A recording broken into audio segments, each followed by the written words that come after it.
Okay, good. Okay, shake it out. Okay, center, hands up, inhale, exhale. Inhale, exhale. Inhale, exhale. Okay, shoulder roll.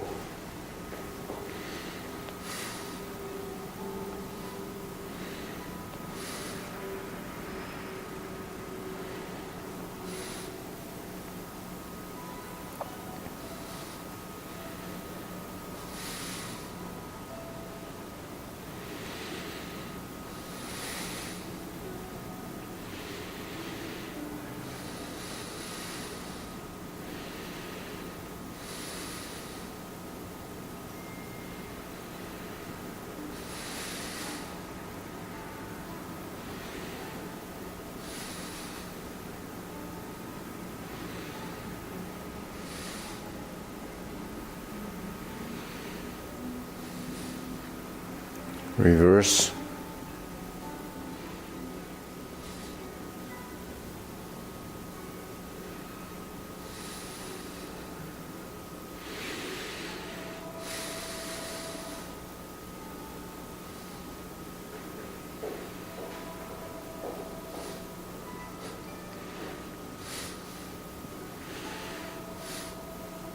Actually, that's the fencing guy's phone.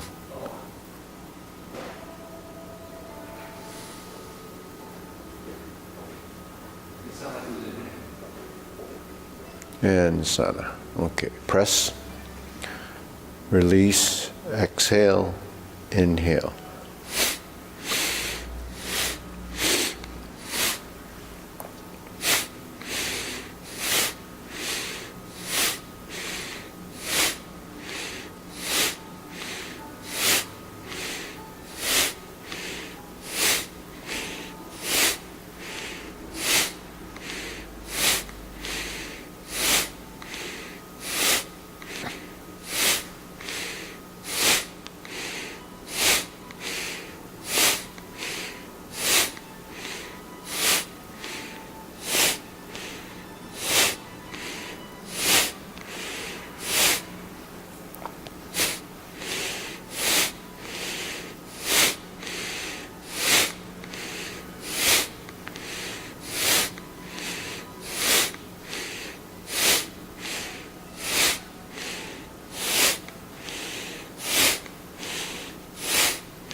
And stop.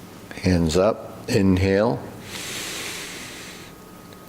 exhale.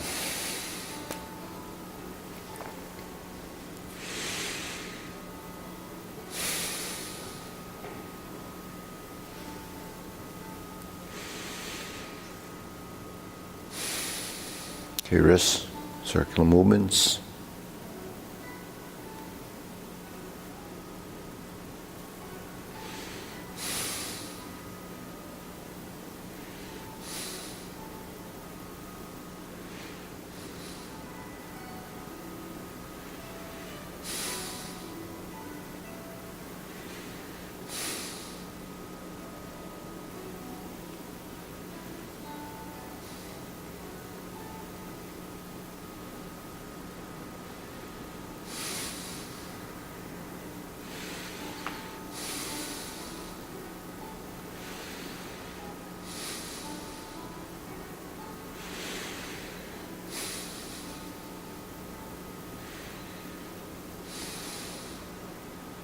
Reverse.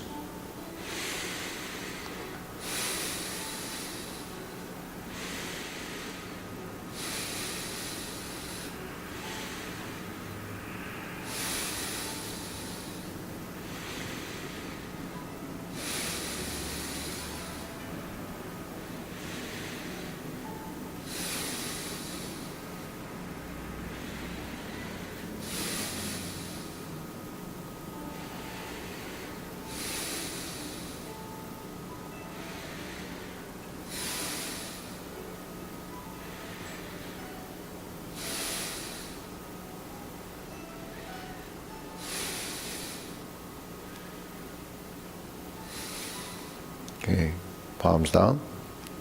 Big circle.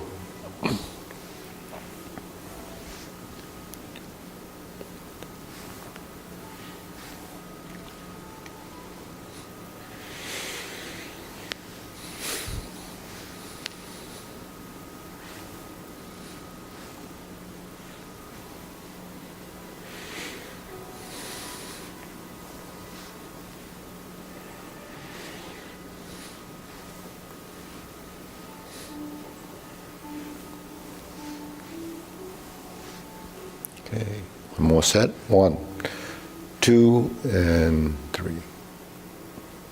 Okay, shake it out. Side to side.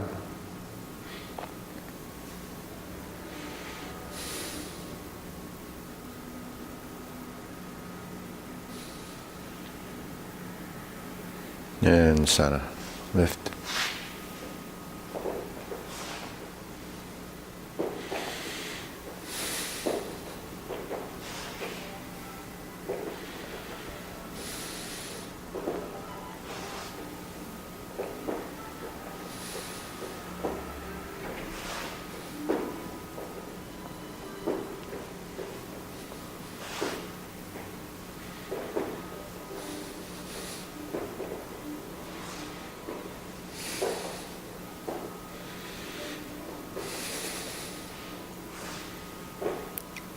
Okay, insert needle.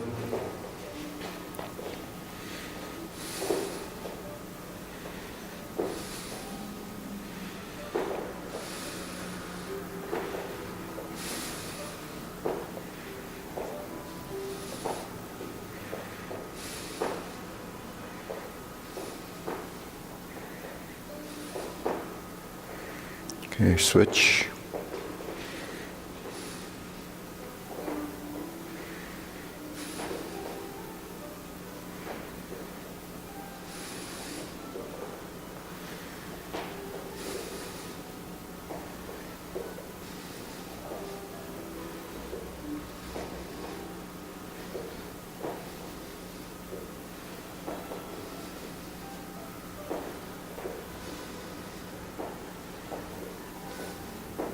Okay, center. Leg swing.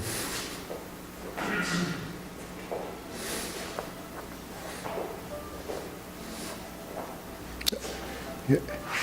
So yeah, Roger, it's opposite that. Yeah, like this. This foot's back. Yeah, and then yeah.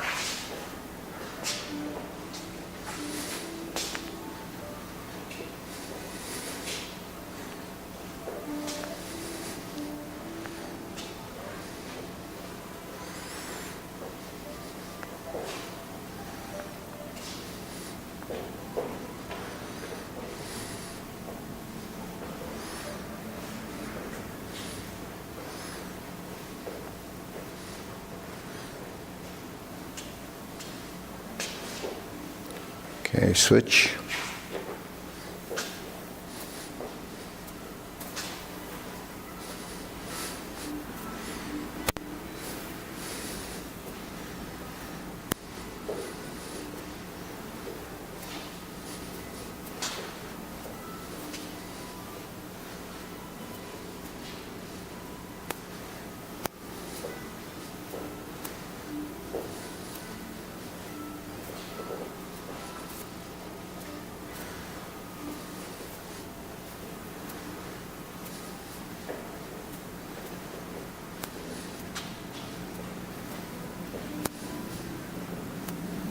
And center. Okay, side to side.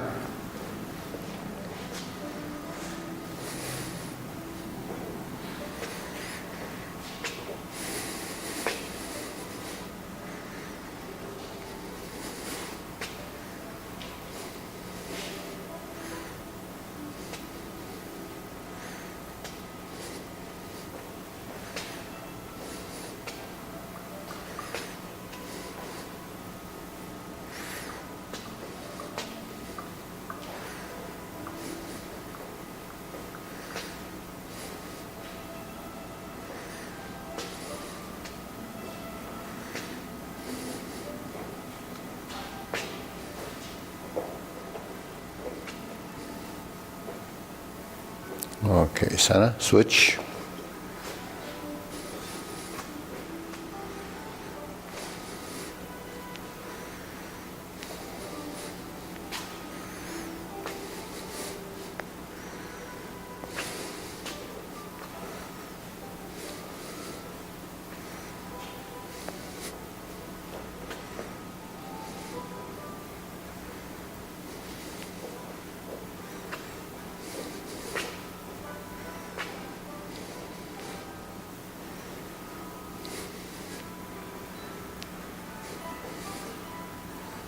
And Sana. Okay, deep breathing, hands up.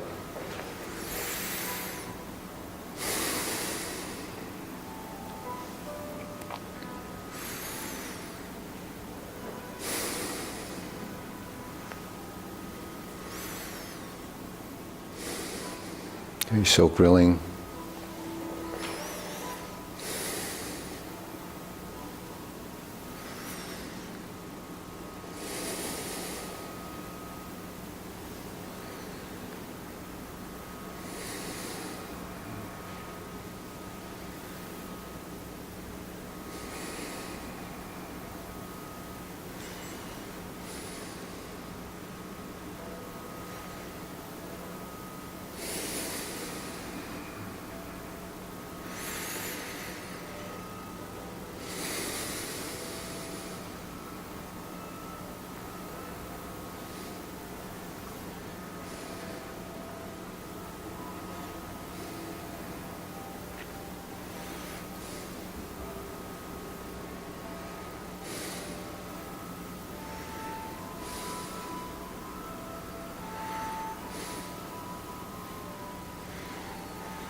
Okay, switch.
Okay, open and close.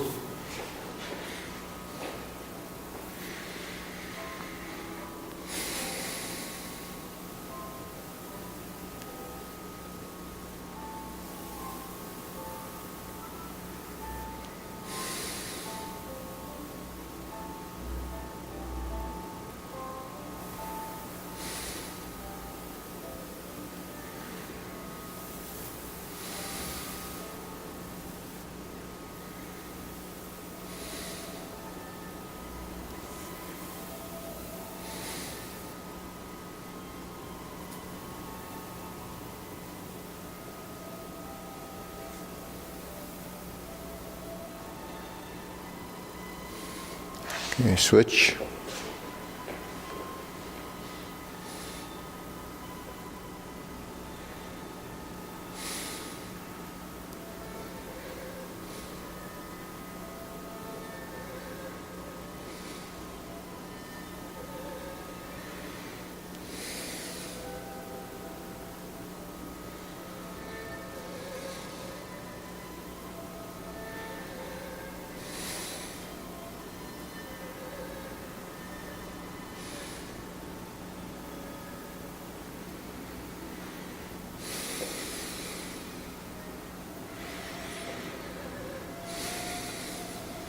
Okay, Sana, circular movements.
Okay, low hoop, rounding out.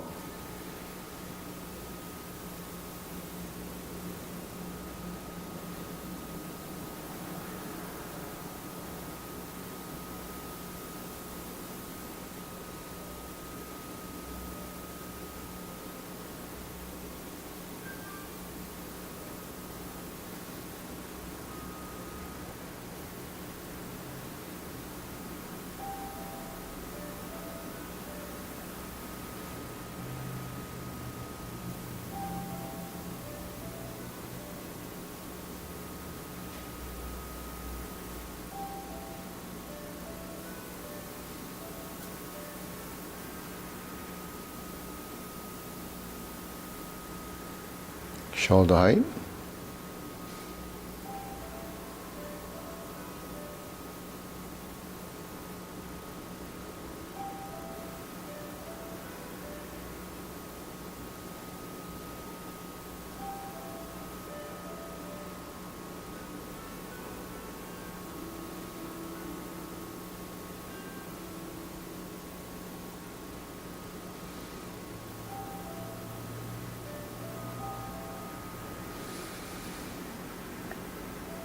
Elbows down.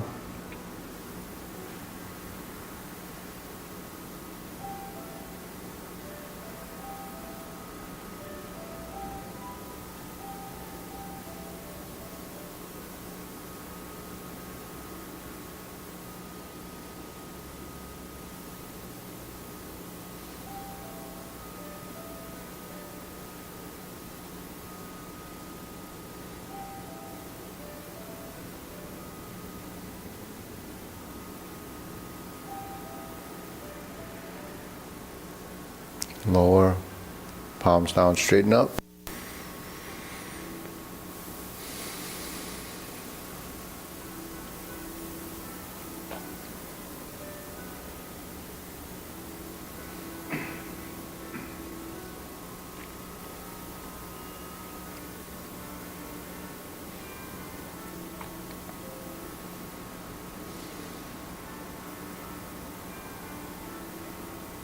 Extend.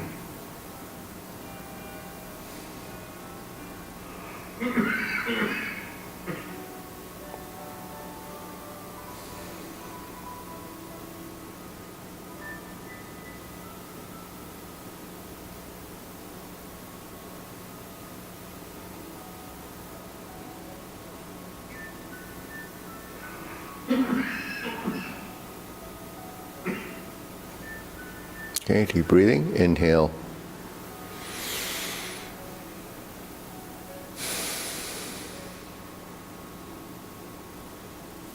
Inhale.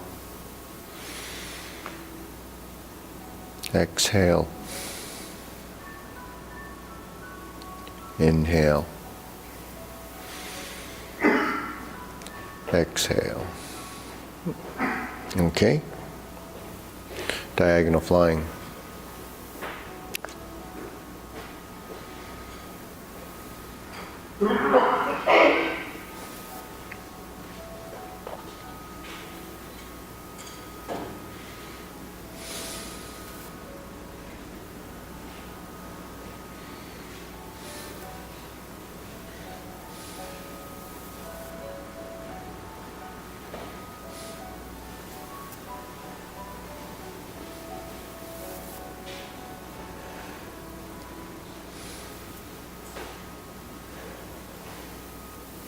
Switch.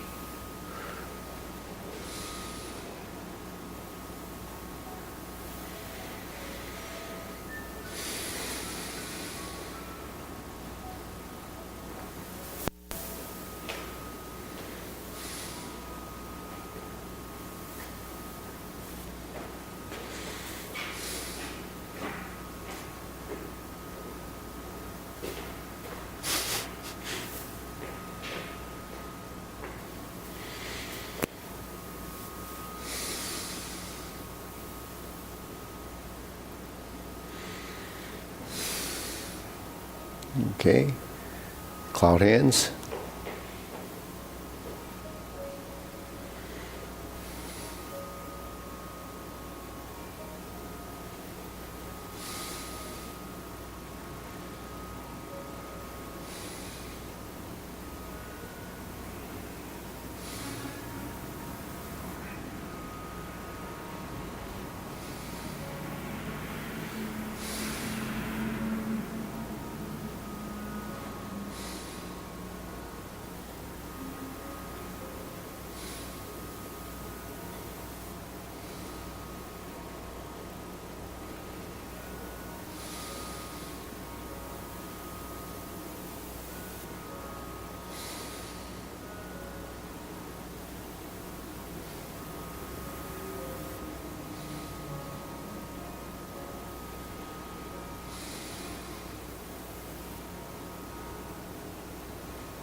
Okay, palms down, lift up, carry tiger to the mountain.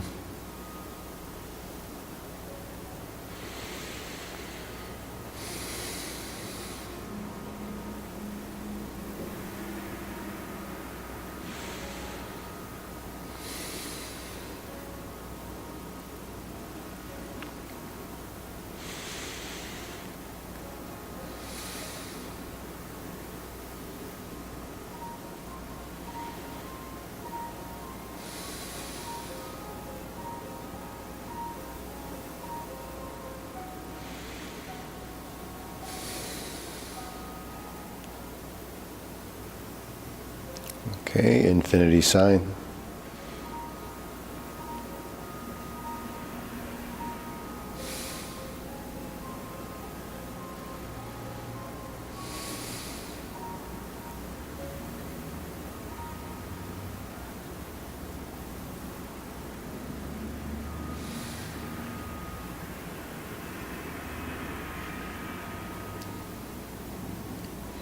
Okay, form the fists.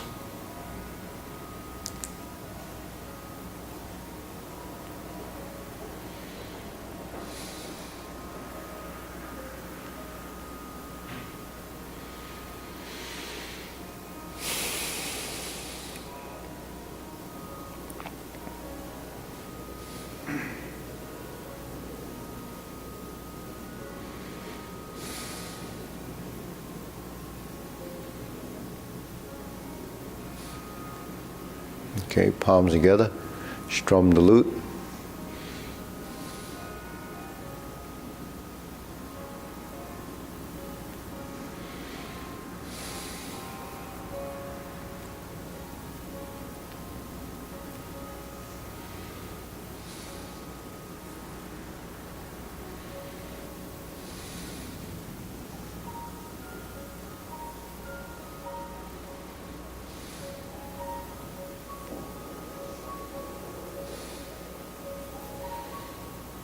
Okay, center, draw the bow.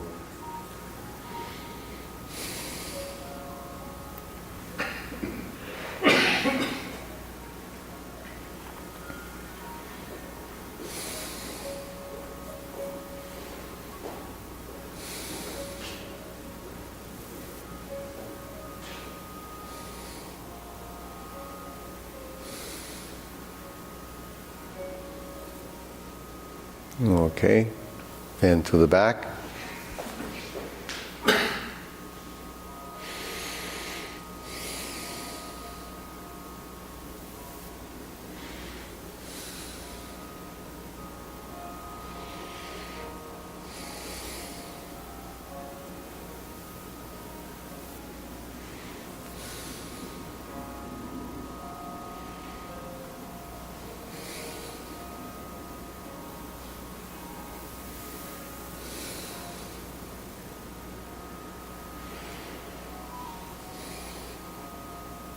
Okay, raise the hand.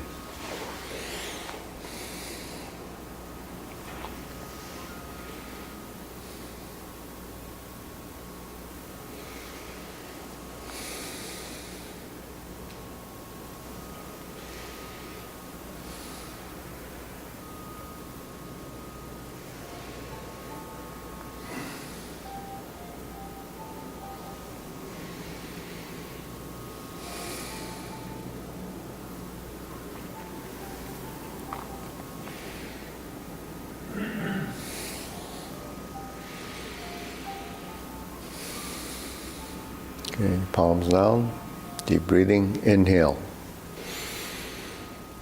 exhale, inhale, exhale, inhale, exhale. Okay, go through the sequence. Ready? Preparation.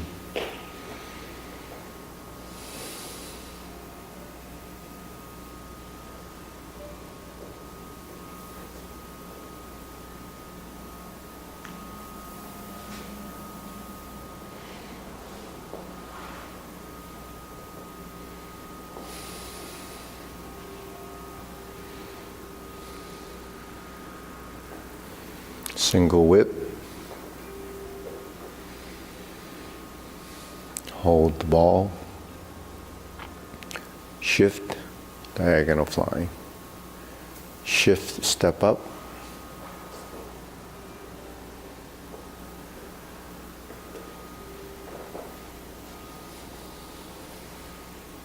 Stork flap swings.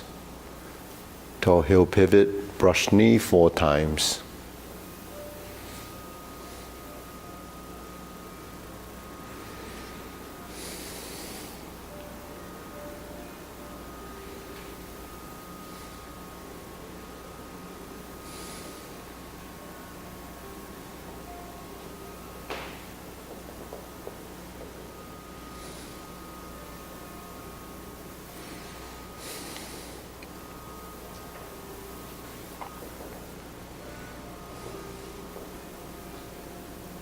Strum the lute. Close the door. Form the fists.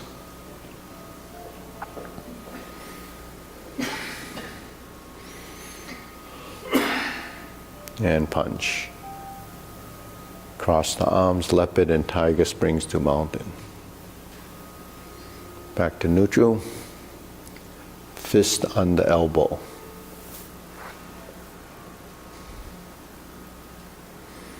Repulse the monkey.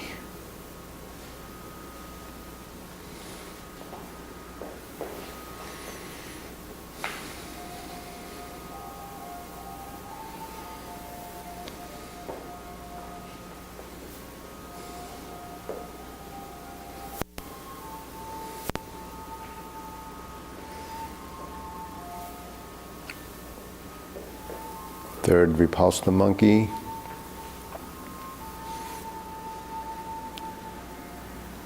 Diagonal flying. Insert the needle. Fan to the back. Turn. Stroke down, parry and punch. Step up, form the fists and punch. Divert, block and punch. Cross the arms, leopard and tiger springs to mountain. Carry tiger to the mountain. Cross the arms. Raise the hand. Bend from the waist, stork flap swings. Left side grasp the sparrow's tail. Hook your wrists. Single whip.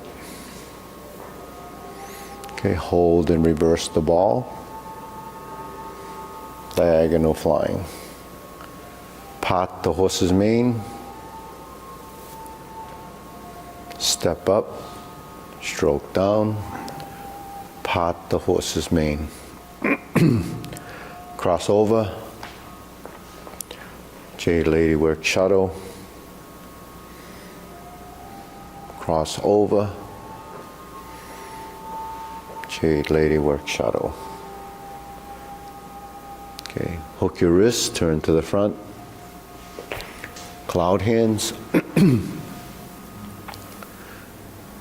4 movements with the hands.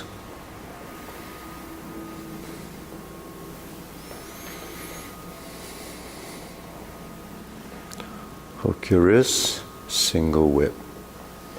Okay, hold and reverse the ball. Close the form.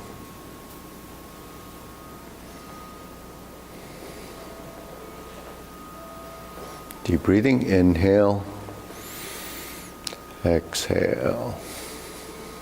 Inhale, exhale. Inhale, exhale. Okay, try it again. Ready from the beginning. Okay. Preparation. Okay, begin. No.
Okay, deep breathing.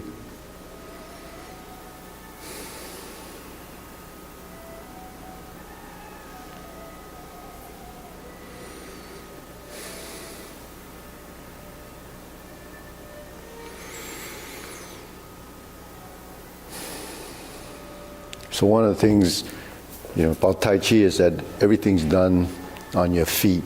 So shifting your weight is critical. In order to, control your center of mass, you have to be able to carry your weight over, each leg, separately.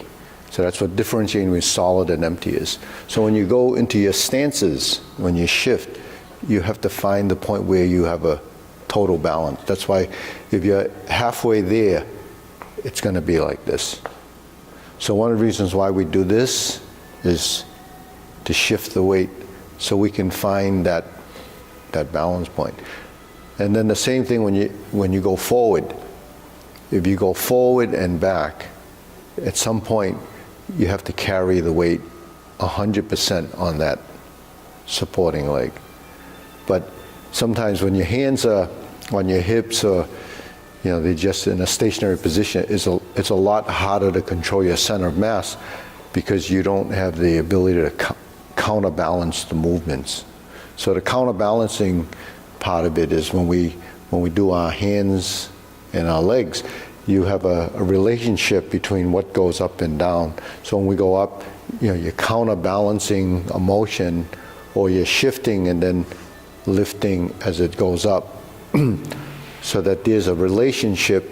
When you just shift like this and then you try to go up, sometimes the upper body isn't working with the lower body. So your body begins to develop a relationship, and that relationship becomes sort of recognition from the body, because the body starts to discover what it needs to do to sustain that position. When you go forward, you don't want to lift that heel. You don't want to do that. So that's one of the things that because you're really, if you're pushing off the back leg and then sort of pushing yourself backward, it creates a yielding between the two legs, because the yielding becomes it's a relationship. So that's important, because when you go into a forward position, the movement is driven by the leg, right? Now, when you do these simple exercises that we do, your punch comes from here. So your arm is parallel to the floor and you punch straight out. Now, if you just punch partially, it's going to be here. So we actually don't punch all the way out. We actually transition into that movement, and it appears to go, maybe to the midsection. It doesn't go as high as the shoulder, but also doesn't go down like this, except for the planting, to punch down the crotch punch. It's essentially horizontal. So when you throw a punch or you're doing this movement, you have to be aware of where horizontal is. So horizontal and vertical, two things I talk a lot about, because the vertical position, the horizontal position, really angular positions from the elbow. So when you throw your punch and you draw back, you see you're like this. And then when you turn, it starts to project forward. And then it comes back and forward. So when you form your fists, because they're done in pairs, there really isn't any twisting or right and left motion. There is some sort of stabilizing, counteracting. Once the body is relaxed enough, then you can feel the movement of your body doing a subtle sway. That subtle sway is really compensating for the center of mass. Now, forming the fist movement is actually a multi-dimensional movement. So when you roll your hands, your arm should be involved, right? So when you do the wrist motion, your elbow is part of that. And then what creates the total rotation is that it's actually rotating inside your shoulder. That's why a lot of people have trouble initially trying to get this movement to happen because they're just doing it from the hand. Even if you add your elbow, if you don't relax your shoulder, then you can't complete the rotation of that movement. Now if you're completing that rotation of movement, when it starts to sort of level out, you draw back and then you punch forward. Now you can feel if you're drawing back, your body would want to go forward, and then when you punch back, punch out, your body sort of feels like it's going backward. That's sort of exaggerated, but that does happen if your body kind of goes through the sensation, feeling the motion. So when you draw back and you punch, in the form, you're drawing back, but then you're turning. So now the sway is not going to be the same, because when you draw back, you're loading the fist. So the elbow really doesn't go beyond the side of your body. It doesn't draw back like this. Like in a lot of martial arts, they draw their punch back to here or to here, and then they release, like drawing the bow. You draw beyond your body. Forming the fist, you don't draw beyond the body because you're not relying on just your arm. So you create a transition. So they say, in Tai Chi they don't actually pull the hand back beyond the side of the body. But that's only true if you turn. Because when you form the fist and you pull back and you punch, then it does go beyond your body, right? But if you're turning your body, then it only makes sense that I did the same drawback, but my body position is different. So that's where the body form and the body position changes, the sort of the intensity of the movement and the amount of movement.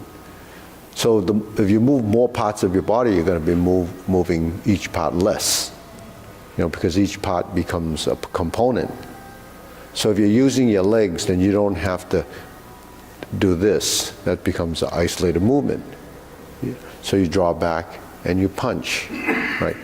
If you were standing using a sawing a piece of wood, and you didn't move your legs at all and you just held it, you would be like this, right? It's like throwing a punch.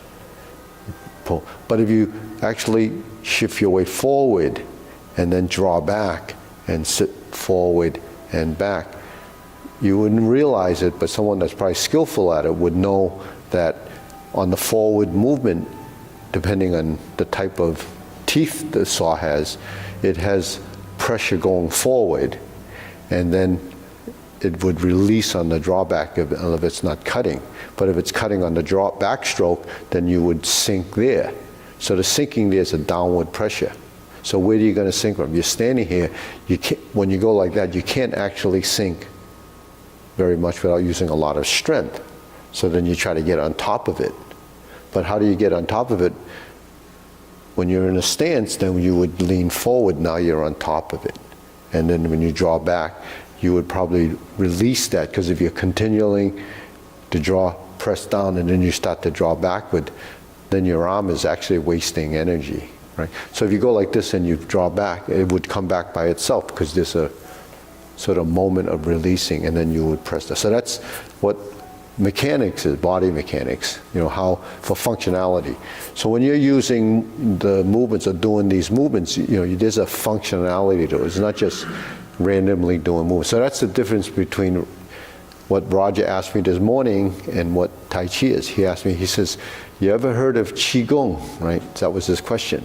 What is Qigong? And I've mentioned this before. Do you recall what I said about difference between Qigong and Tai Chi?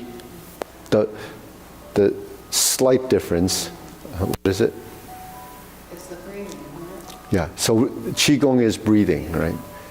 Tai Chi is breathing too, right?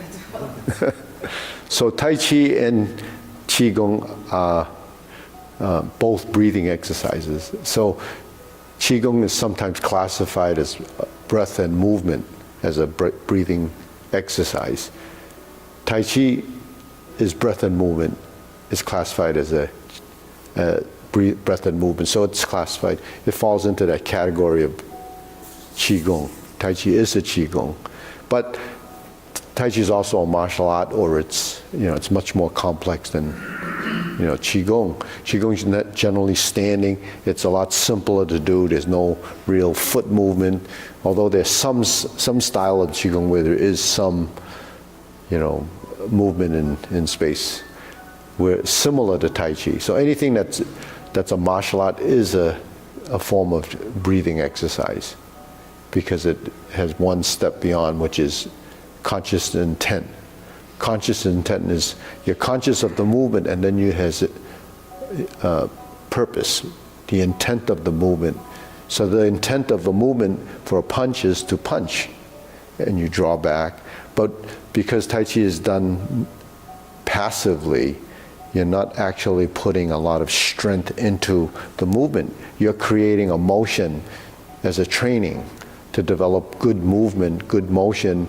And if you're not actually applying it as a punch, what you're trying to do is develop, the correct use of your limb, your joints.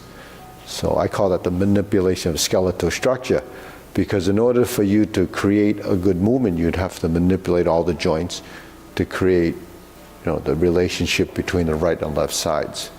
So why it's important to have accuracy of movement in these drills to create the patterns and the size of the movement is, designed to do that.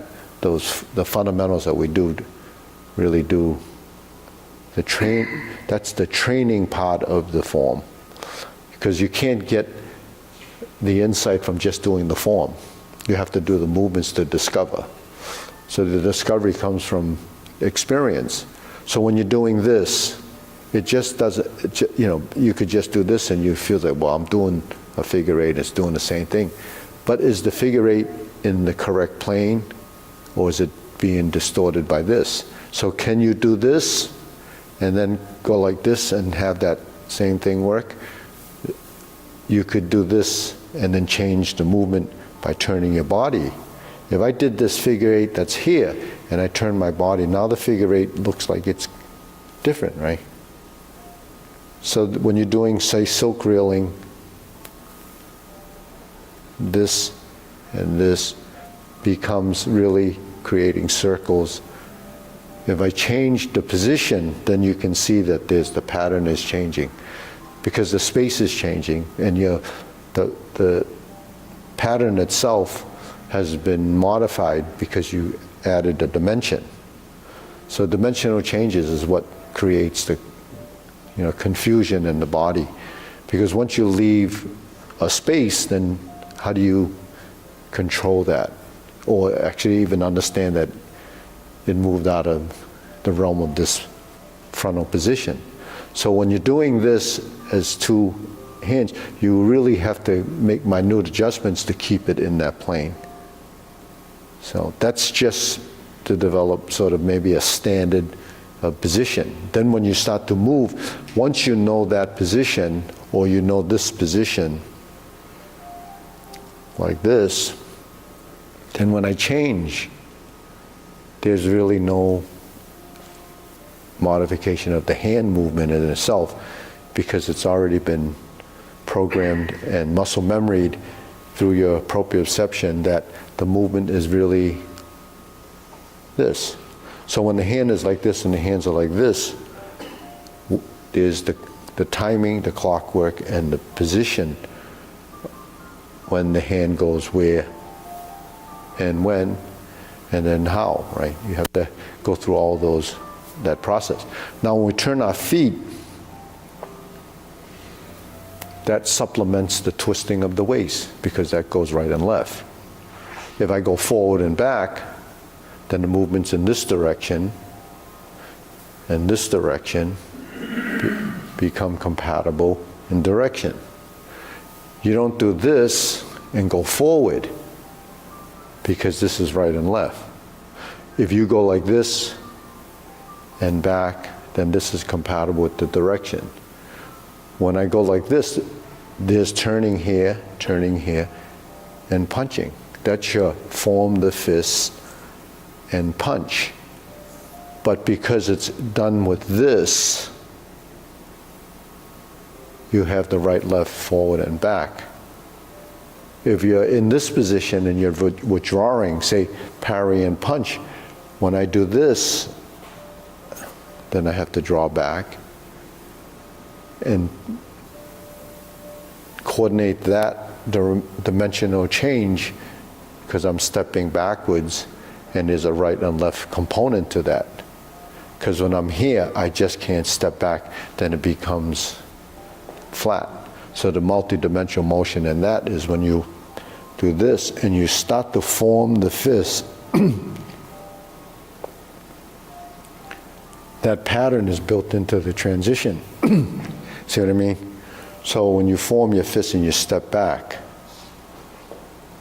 and you tie it to the body and then you punch, it became a synchronized relationship between the forward and backward movement.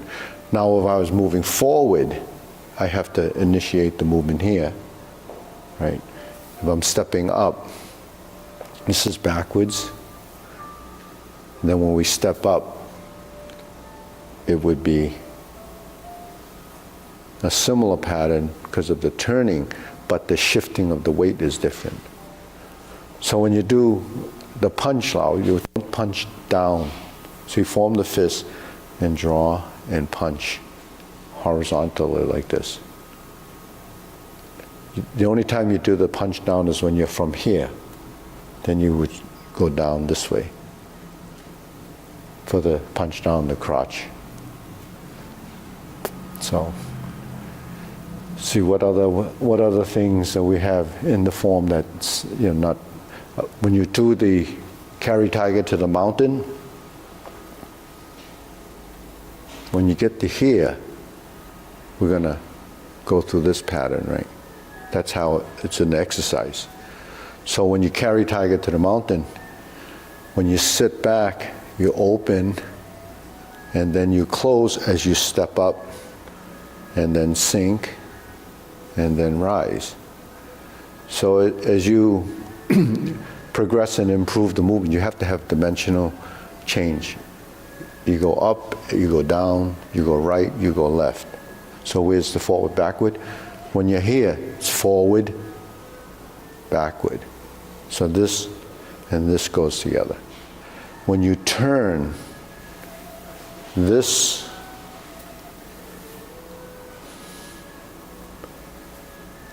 becomes part of the rotation. So this is like brush knee, right?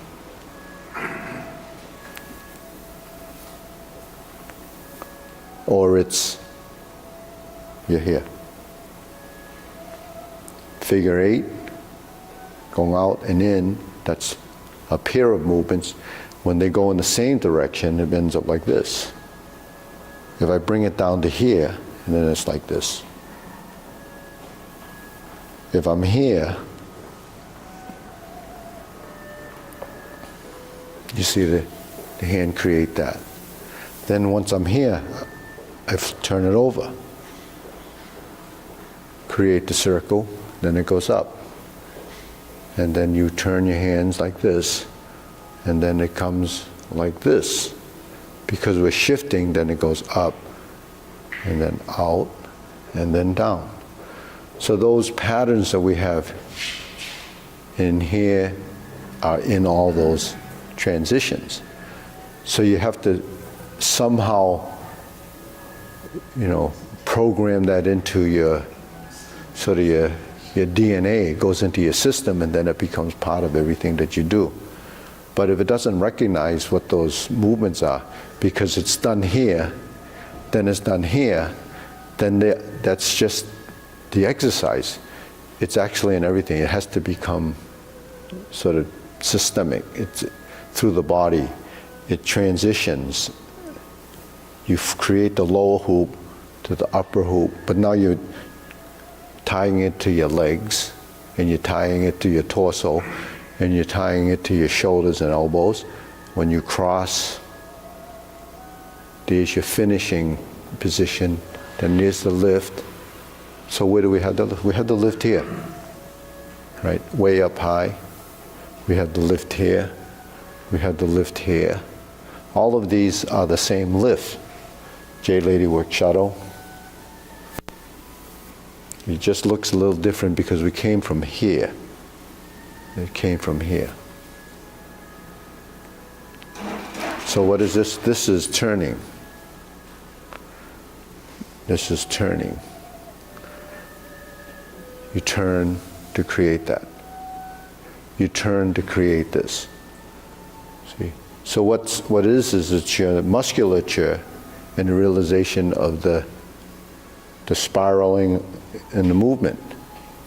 The spiral and the movement comes from movements that fold and unfold.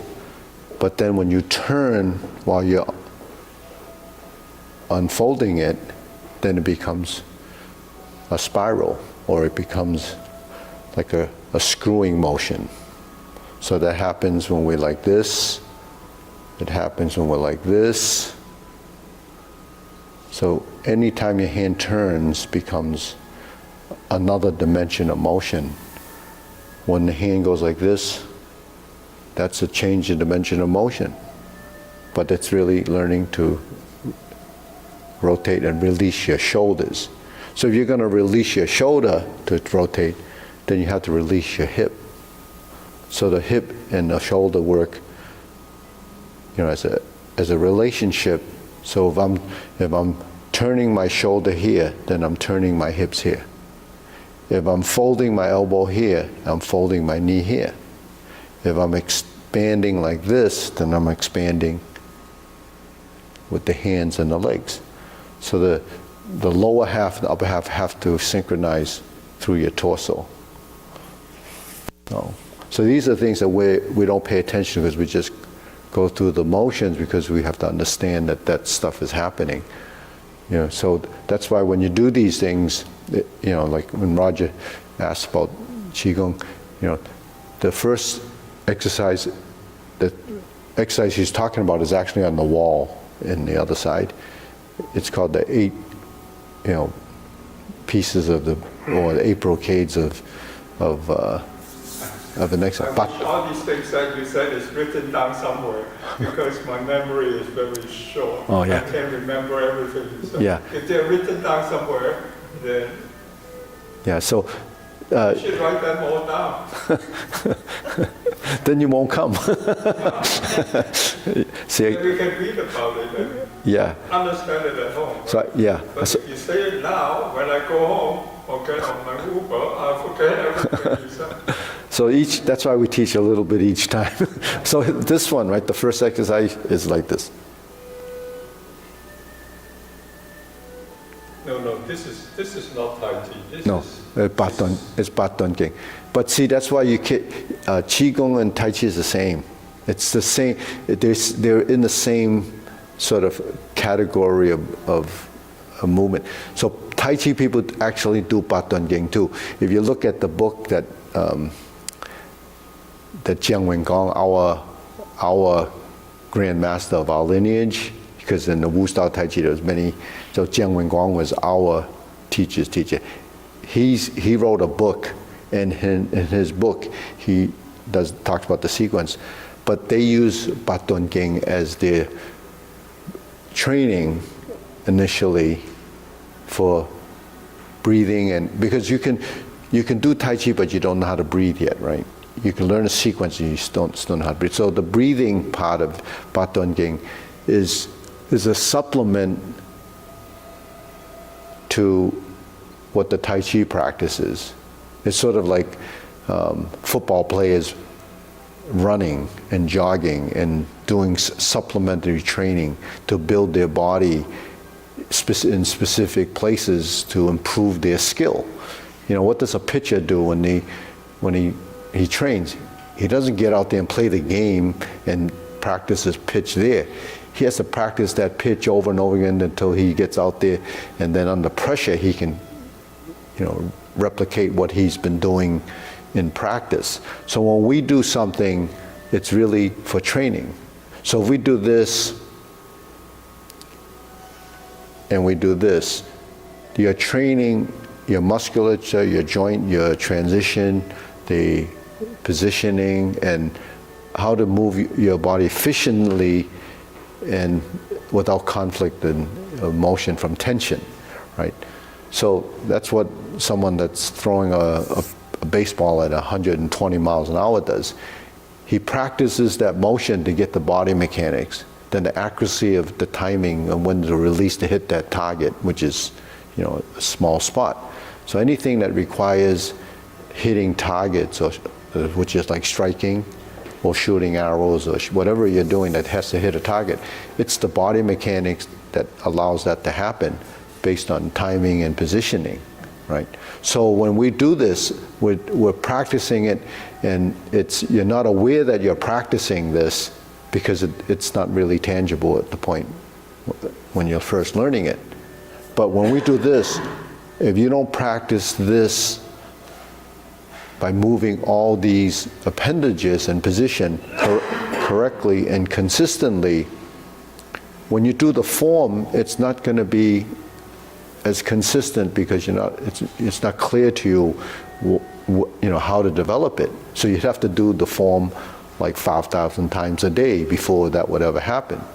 But if you do this movement every time you come to class, then that movement now becomes something that you're pretty aware of. So when you do silk reeling, then you have to be aware of where the body is moving and how the legs are moving, and then eventually you realize the relationship between the hands, the direction, the position, and when anything happens and where it happens. So that's what you discover there. But it's still something like the silk reeling has many, many positions in it. I have this. This is hold the ball, it's cross hands, it's separating, diagonal flying, Jade Lady work, shuttle. Here, slanting, turning, folding, unraveling. So your joints fold, unfold, they ravel, they turn, they twist. All of these motions, for the average person, they're not normal actions. Because if you don't have these actions in your body, it doesn't know them. So if it doesn't know them, it has to learn them. So this is, training for spatial awareness, directional change, all the stuff that you need to prevent age-related type of degeneration in physical movement. But because it's a physical movement on the external side, it also affects your internal system, because it affects the energy involved in your motion, it affects your breathing, it affects your proprioception, everything there for the Tai Chi Paradigm. That's written now. You can actually look at that and take that home. So if you can understand those different concepts, proprioception, assimilation, gravity, how does gravity come into play? Most of you probably heard this, right? Gravity, right? Anybody, gravity. Gravity, yeah. How does To make you stable, right? how does gravity affect your movement? You have a center of mass. Yeah, right. Yeah. And Gravity will act on the center of mass, so you have to be, yeah. I don't know. So gravity acts on your center of mass as a point and creates a force, but that force in the body is body weight, right? So your body becomes a mass. So when we lift our arms, each component of our body has its own, it's a mass, so it has its own effect on gravity. So if I lift my hand here and I lift my hand here, they're two different positions. One's out here, and if it's affected by gravity, it's going to affect my musculature, or how my musculature responds to that. Because this is more extended from the body, it creates a different sort of moments, forces.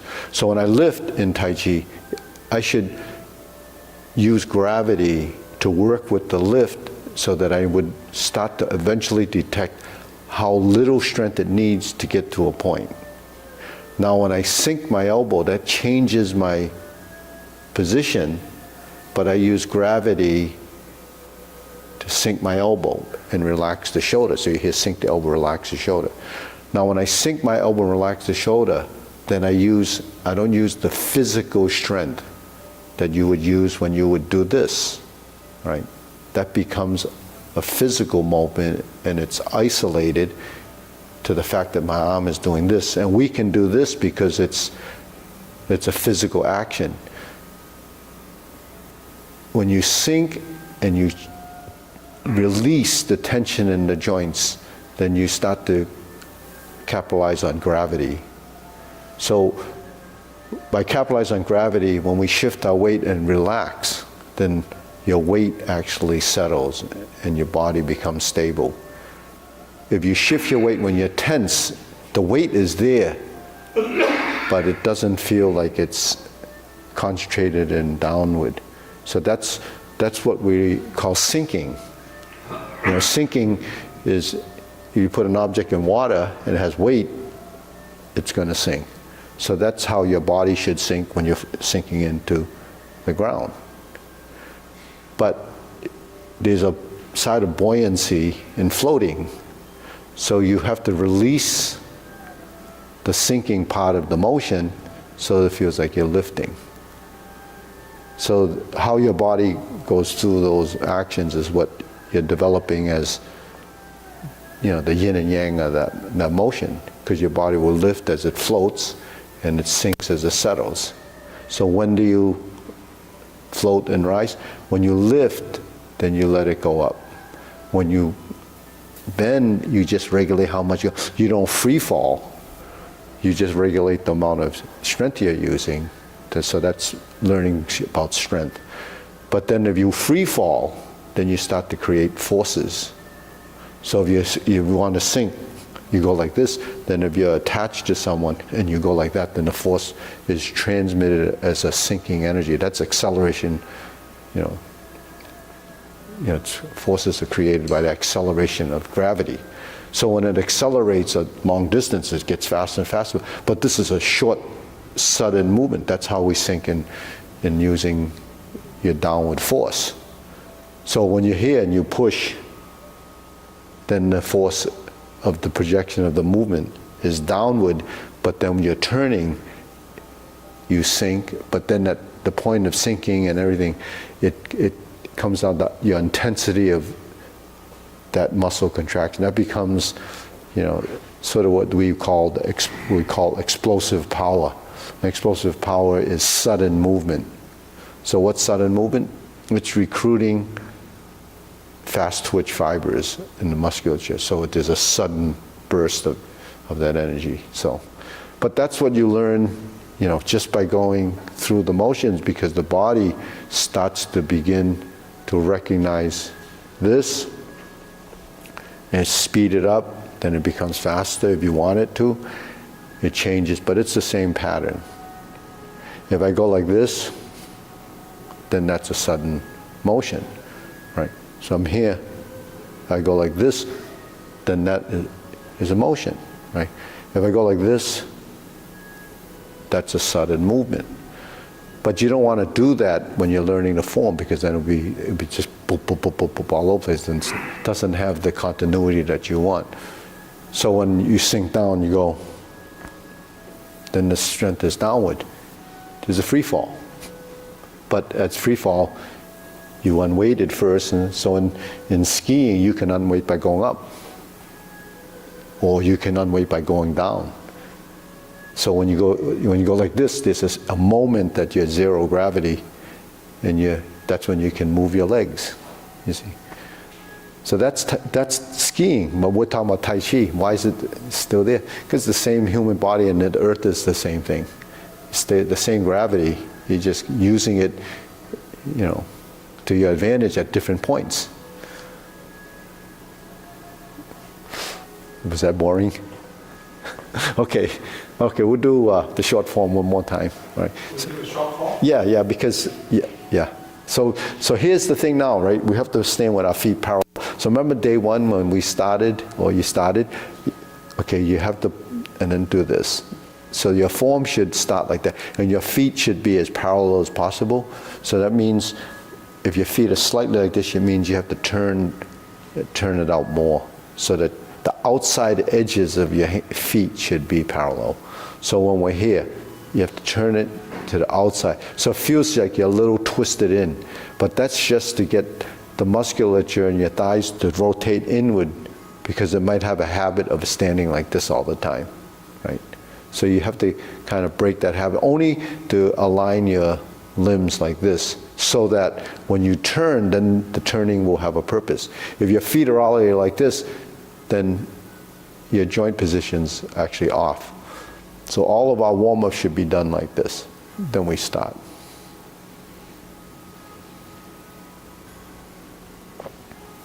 Then the shift and the blend of the hands.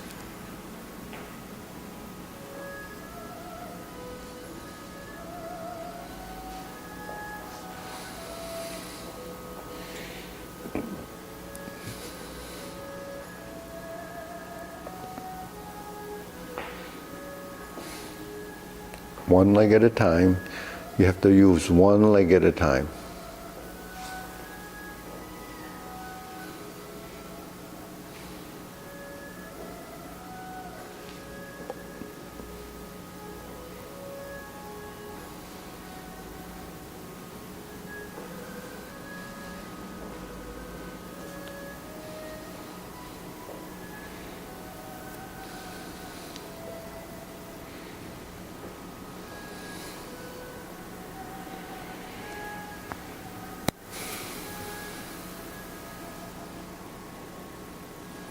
Toe heel. Relax the back, relax the neck.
Turn, fist under elbow.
then down.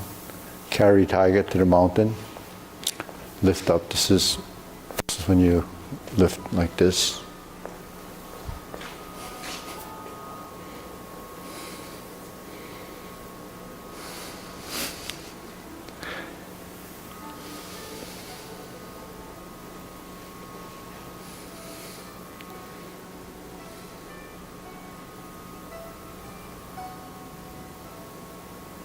Single whip.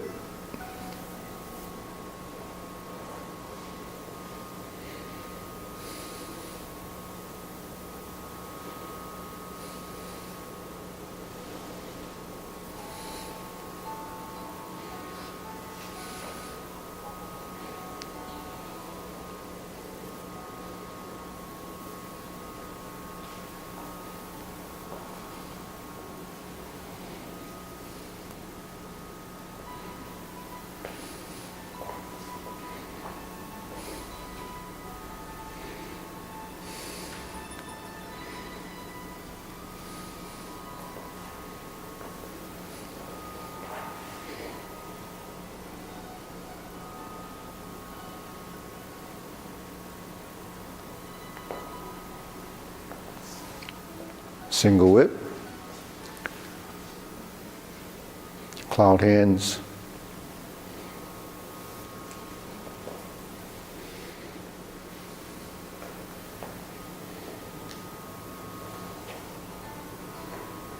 single whip,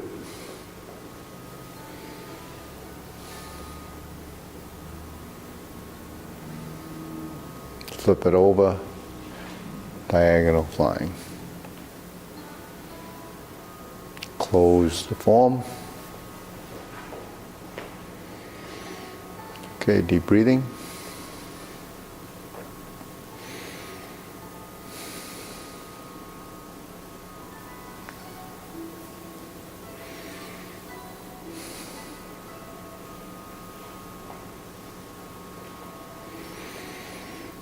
So postures are final positions, and that's the picture perfect position for an image.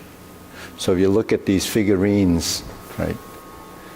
If you look at the figurines and you look at the postures, now the person that made these didn't necessarily knew what they were doing, so they need a model. So you have to have a person with a good position. So you notice this is Yang style posturing. So this is stork flaps wings, downward posture. Then you look at the positions, right? You see the alignment. This is part the horse's mane, right? Jade lady works shuttle. You see when they do the position, the line, right? The stance. He's so cute. And they have positions. This is Hungar's position, right? Paton King, like this. So that is a bridge, like this. So you see these postures are, what you would. Now this, someone made for me.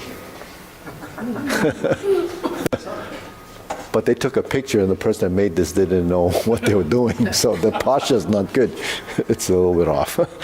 Now this is, our grandmaster, they did this posture from a photo, but his posture you can see, right? So this is him in another position. So that position is like this. That's my teacher, maybe in the 70s in his posture. So you see those. So those are the postures you have to make. If you go into the other room and you look at the pictures on the wall there, that's my teacher posing for an image, and then that's what you try to replicate as a position, and then eventually your body will form. So it's very unique, that you can see the body form after you begin to understand what you're looking for. But when you look at a posture, it's just like art. If you don't know much about art and you see it, you say, well, it looks all good to me. And then you see some that are You know, people stand there in the art museums, they're looking at it, trying to. I don't know enough about it, so anyways, that's. And this little thing, you probably you wouldn't know what this thing is. We have one of these things in the back. Yep. It's called a wooden dummy. So this wooden dummy, the person that did the movie Yet Men, it's the Wing Chun movie that was out maybe 10 years ago. Yep, and he's a producer, and then he threw events for our style because he did the style. So he made these wooden dummies for all the people that are involved at the movie as a production. So he came and you know, he did it and so forth, and he said, "Oh yeah, I have one. You know, I have those." And he says, "I'm going to give you one." So I called. The last time when I saw him, I said, "Hey, where's my wooden dummy?" And he says, "Okay, I'm going to mail it to you." Dummy, where's my wooden dummy? So those, that's like gold-plated with, you know, it's just something that was he gave to the celebrities. So I said, "Okay, I want one of those too." All these are gifts to you. Yeah, they were all gifts. This is a judge gave it to you. No, I was a judge at a tournament. They gave it to me because I was. You were the judge. Well, I was one of the judges. So they threw my name in a box. I didn't, and they said, "Oh, Judge of the Year thing." That's the last time I judged. I said, "No, I'm not doing this anymore." What's that? This one is Wing Chun. No? Wing Chun, yeah. It's They called. use that, right? Yeah, we have one over there. It's called a Mokgen Jong. You have that also? It's a wooden dummy, yeah. Well, they call it a wooden dummy in English, but a jong is a position. Like when you do this is called holding a position. So that's called a jong, and that wooden structure, and where the arms are positions, and you use those positions to practice your bridge work or practice the positioning of your blocks to make sure that they're in the right position, and you maneuver around those arms as a training. That's all. And then that piece that sticks out, that's supposed to be a leg, so you hook it or you can kick it. Yeah, it's just for accuracy. You know, when you work with a partner, the partner's usually in front of you, but if you don't have a partner, then you have that thing. It's just a training device. Yeah. Okay, ready?